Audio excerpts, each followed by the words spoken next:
I want to thank you all for hanging in there and allowing me to talk about one of my favorite topics, which is winter tourism. And I'm just going to tell you a story. It's about Fairbanks' story, and hopefully in the course of that, you may be empowered, as we have been. And what it's been is an evolution, and we continue to have this journey, and we continue to evolve all the time. And a lot of it had to do with persistence, so that's what I'm going to talk about. But first of all, why are we talking about winter tourism? And this chart is hotel motel tax collections in the Fairbanks North Star Borough, which includes the cities of Fairbanks and North Pole. And you can see since the 2009 recession, we've been gradually growing in hotel motel tax collections. In the last 4 years, we've had record-breaking collections. And in this shot, it tells the story better, though. In this graphs, purple is winter and summer is green. And you can see throughout this period, summer's been somewhat erratic, but it's essentially been flat. But winter has grown throughout the period, and that is really what's attributable to all of our growth in hotel motel tax collections. The only example I'm giving you right now, but there's other examples.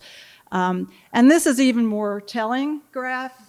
This is visitor expenditures year-round in Fairbanks, and if you can see on your far left, lodging only accounts for about 38% of the visitor expenditures in winter, and that's because room rates are a little bit down. We don't have as many rooms open. However, if you look at visitor spending, which is on your far right, you'll see that 45% of the visitor spending happens in winter.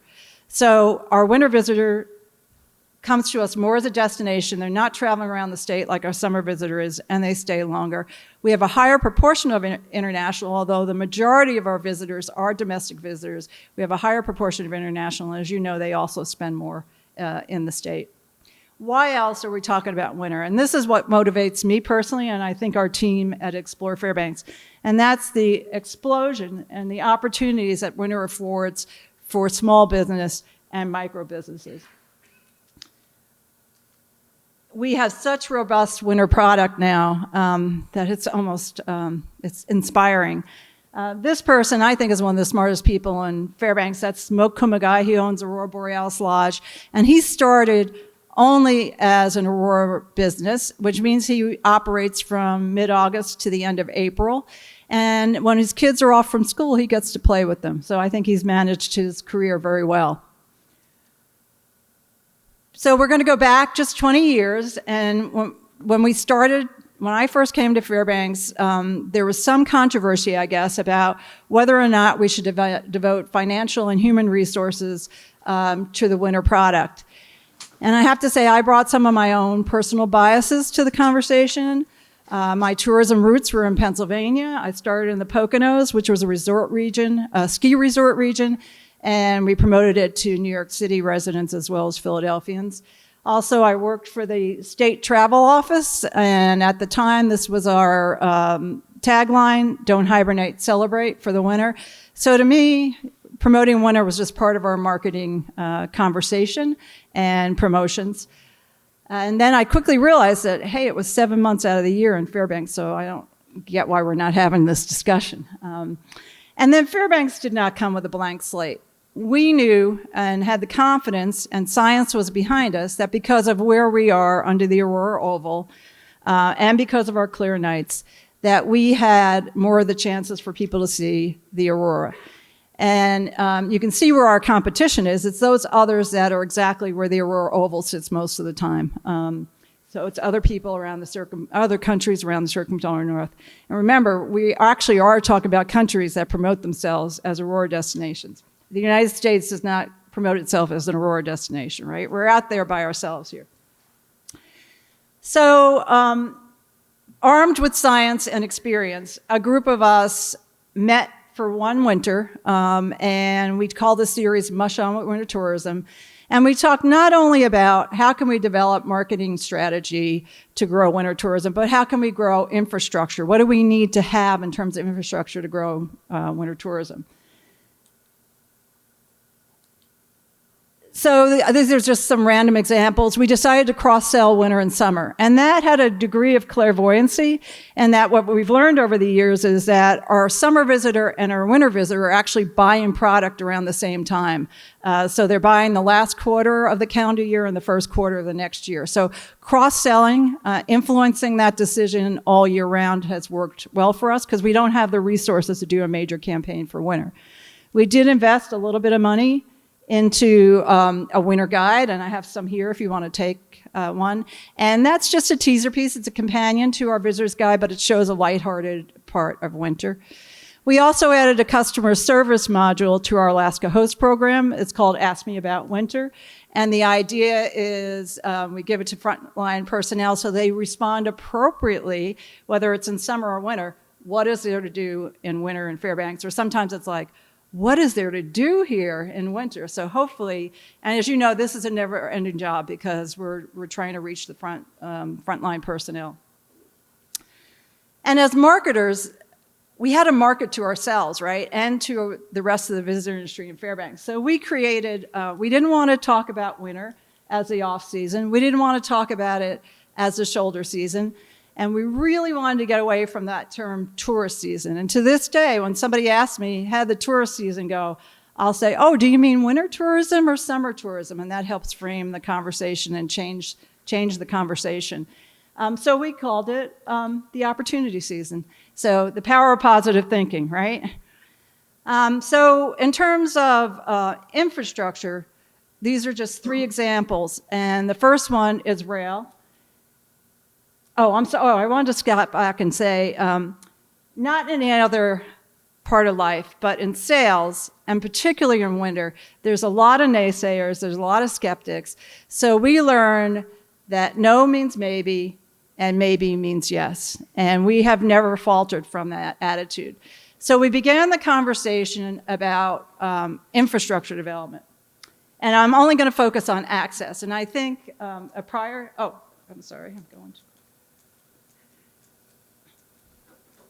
Yeah, Alaska Railroad, and I think Dale Way did a great job of talking about that. But when we first asked the Alaska Railroad to increase trains in the winter, guess what their answer was? No. Yeah, it was a big no. And it was mostly from an engineering perspective. And they said, oh, our trains aren't winterized, and we have no place to put the train or to work on the train in Fairbanks. But Dale told that story. They started with 4 trains, and now they're up to, I forget what he said, 38 or something, midweek trains. And then we approached Denali National Park and Preserve. So they're, as you know, they're iconic for us. For summer visitors, we're just over a 2-hour drive from Denali. And we thought, hey, the Marine Science and Learning Center is open. Wouldn't it be great if our visitors could have more access in the park and Denali becomes as important to our winter visitors as the summer? And what was their answer when we asked them to do that? No. And we continued the conversation. At one point in time, our mayor got involved and had a conversation with park personnel. So very cautiously, one year they said, okay, we're going to try. We're going to plow to mile 12 in mid-February. We can't tell you exactly when. You know, it may not work. It's been very successful. And as most of you know, pretty soon, if it's not out or ready for public comment, will be the Denali shoulder and winter plan. And so we'll get a first glimpse of that soon. And many of us have had input on it already. Another example is air access. And as mentioned, air access is so important. We already knew in Fairbanks that we had a preformed market of Japanese visitors. And they came to Fairbanks for aurora, hot springs, and winter activities. So we thought, wouldn't it be cool if we got direct charters from Japan? So we approached Japan-based airlines, and what did they say? No. And it was a resounding no. So we went to another airline, and we started that conversation. You know, they were no right away, and then they went to maybe. And we had one gentleman that we hosted a number of times, and he was a great guy, but he just couldn't get to yes. And then he moved on in the company. We had a new person. We invited him to Fairbanks. And he said, you know, I have to introduce a new destination every year. I'm going to introduce Fairbanks as a charter destination. So this is the reader board in winter of 24, 2005. And you can see, if you read down here, it says Bangkok, San Francisco, Hong Kong, Vancouver, and then Fairbanks. It was a coup. And it was a coup not because of that 900 souls or so that we hosted that winter, the 747 that came into Fairbanks, but it was a coup in the minds of our visitor industry locally, our local community, and it also gained national attention. Remember, most of our visitors are domestic visitors, so we got great write-ups in the New York Times. Hey, if people from Japan can come directly to Fairbanks for winter, so can others.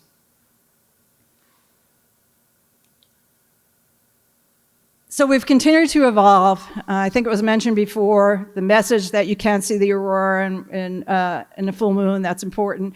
People were concerned, our visitor services staff and our business partners would always get the question, what should I wear for winter? I'm so nervous, what should I wear? We created a what do you wear for winter video. It's all about the layers, baby. And this is the most recent tool in our toolbox, and Amy Geiger, our Director of Communications, is the audience, and she's executed a number of these projects with her team for us. And this is a widget on our website. It's the most popular part of our website, and it correlates the Geophysical Institute forecast with real-time weather. So in 5 different locations, 4 of them in Fairbanks and 1 in Coldfoot. So people can, in the course of an evening, get a real-time estimate of what their prognosis is for the aurora. So this has become more and more high-tech. And this is a graph that we're, no judgment, it's a work in progress, but this is what we're starting to develop for our sales team. So when they're talking about the seasons, quote unquote, of Fairbanks, which has many nuances, it's not most people's frame of reference. And we talk about our iconic midnight sun with 70 days of sunlight, where we are on the globe in the 64th parallel. We have something called civil twilight that influences that. And then the aurora season, what actually starts, and one of our business partners suggested we give it a date. As you know from Alaskans, it doesn't come on August 21, but it helps with visitor planning. And then we gave it an end date of April 21. The reality is you can see it both times. So the thing is, if you come see the aurora in summer, which our visitors are doing now, this still is summer, even though it feels like fall. In other people's heads, it is summer.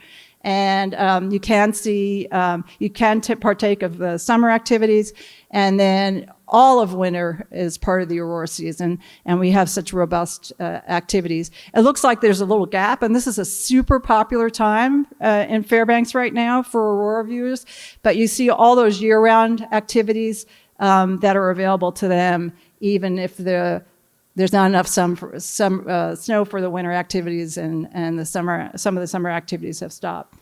So this is how our journey is, and we've always believed in the course of our journey that we wanted others, destinations, and businesses around the state to also develop winter product, because we really, really think it's important for the message to go out that Alaska is open for winter, and we're open year-round, and all of you to participate in that, whether you're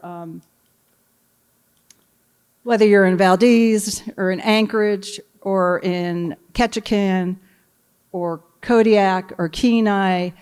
All of you have differential product in the winter, and we invite you to continue the conversation with us. We do have a panel discussion very shortly. It's in the assembly chambers, which I don't know where that is, but you're welcome to join us. And then we do have a workshop where we'll work together and continue the dialogue. So thank you for joining us, and we'll see you in a little bit.